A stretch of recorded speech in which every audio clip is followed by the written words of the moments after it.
Hello, everybody, and welcome to the Possibility Podcast. I'm your host, Mel Schwartz. I practice psychotherapy, marriage counseling, and I am the author of the book, The Possibility Principle, the companion to this podcast. I hope to be your thought provocateur, and I'll be introducing you to new ways of thinking and a new game plan for life.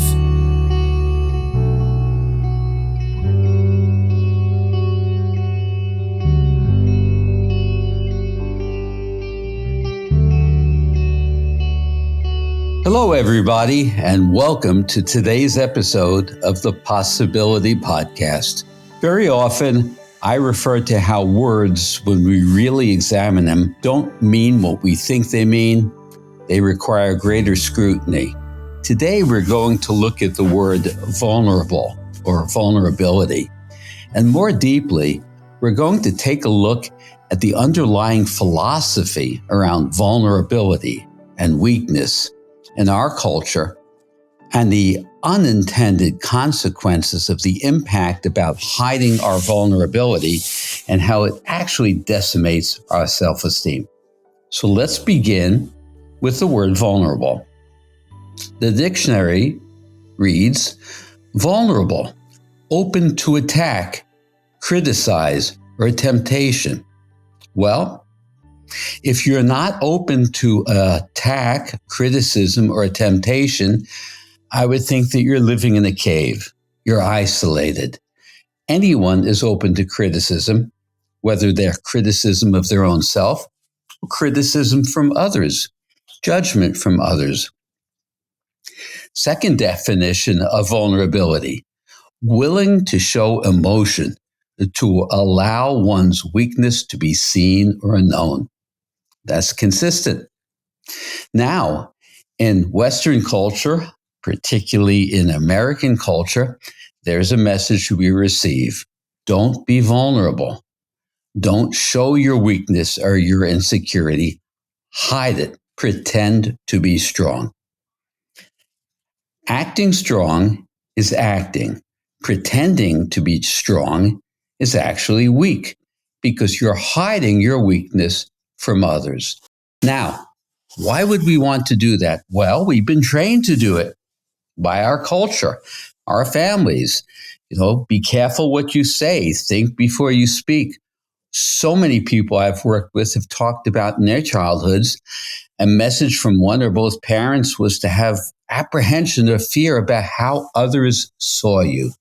Now, I'm going to propose paradoxically today that vulnerability is not weak. It's not fragile. It's actually the opposite. If I hide my thoughts, feelings, my insecurities and doubts because I'm afraid of what you or others may think of me, that's actually weak. I'm betraying my own self-worth, my own authenticity out of my concern for what you may think of me. Does that sound strong or does that sound frightened? Hiding your vulnerability is weak. Paradoxically, sharing your self-doubt or your insecurity is powerful. It does two things. It means that you're not judging yourself. So if you don't judge yourself, you're not granting someone else the power or the opportunity to be your judge. Acting strong is acting. It's faking it. So the goal is don't succumb to weakness by hiding it and imprisoning it. When you share your self-doubt, your insecurity, or your weakness, it's no longer buried within you or imprisoned. It begins to lose its grip on you.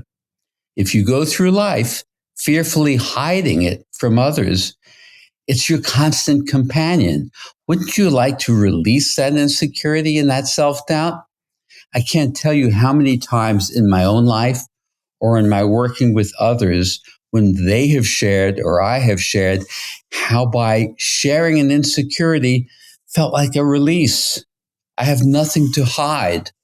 Many of you may have heard me speak before about another paradox, self-esteem versus what I call other esteem. As a culture, we derive our self-worth too often not from self, but from what kind of approval and recognition and praise we can elicit from other people. That is not self-esteem. That is what I call other esteem. When you hide your insecurity, you're seeking other esteem. You're setting others up as your judge. Think of yourself on a seesaw. You're in a down position. You've now elevated the other person to the up position. Is that any way to go through life? Betraying yourself. And by the way, when you hide that self-doubt and that insecurity, it becomes shame. You carry this burden of shame without you throughout your life. I'm not good enough. I'm not smart enough. I'm not attractive enough. I'm not likable enough. You bury it. It has nowhere to go. It's stuck inside the container of your own fear. Again, once you share those insecurities with others, you're no longer allowing them to be your judge. You see, the fear of others judging you is a projection of the fact that you're judging yourself. You're taking your judgment of yourself and you are then projecting it onto others. And by the way, these other people, they're no different than you. The silliness, the stupidity that we're hiding from each other because we're afraid of what each of us is going to think of the other. That is just an absolutely nuts way of going through life, isn't it? So rather than worrying about how you think other people will see you, more importantly, how do you choose to see yourself? That's the most important relationship in your life. It's with your own self. Why are you subordinating your sense of self and elevating the opinions of other people? Now, when you embrace your vulnerability, you're treating yourself with self-worth. You're a human being. We all have insecurities and doubts. And when you do that, you release the shame. You can watch it evaporate. So think to yourself very simply, my insecurity, my fears, do I want to hide them or do I choose to share them? That is the paradox of vulnerability. Vulnerability is simply being human. It's not weak. The weakness is hiding it shamefully. Sharing it is strong. Think about a powerful hurricane and think about a strong, rigid, formidable oak tree or a willow tree. The flexibility of the willow tree will survive the winds. The oak tree may very well crack.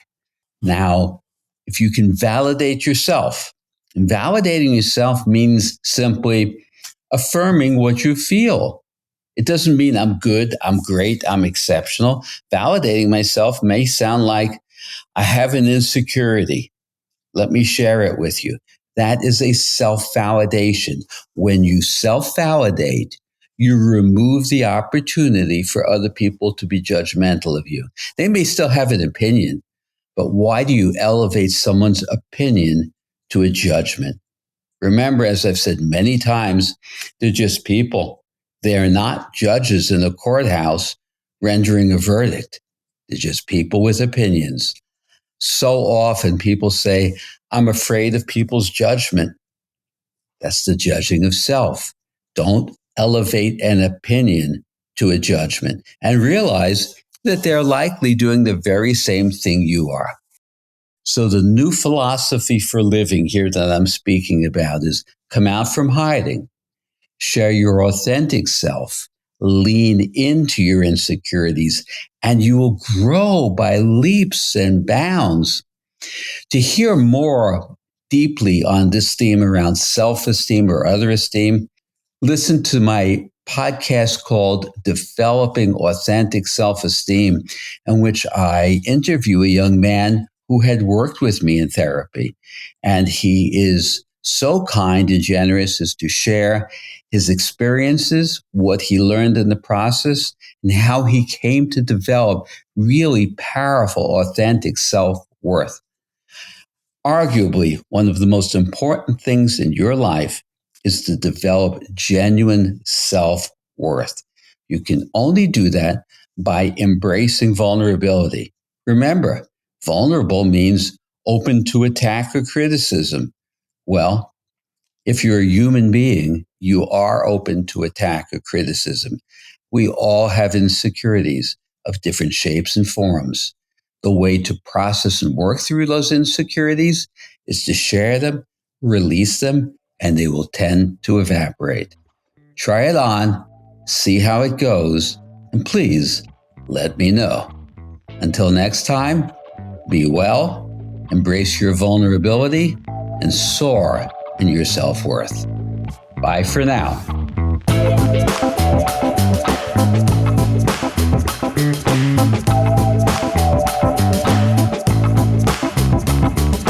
I hope you enjoyed this episode of the Possibility Podcast. I welcome your feedback on this and any episode. Please send me an email at mel@melschwartz.com or leave a comment in the show notes for this episode at melschwartz.com. If you like what you're hearing, please take a moment to rate and review the show at Apple Podcasts, Spotify, or wherever you get your podcasts. Your reviews really help boost the visibility for the show, and it's a great way for you to show your support.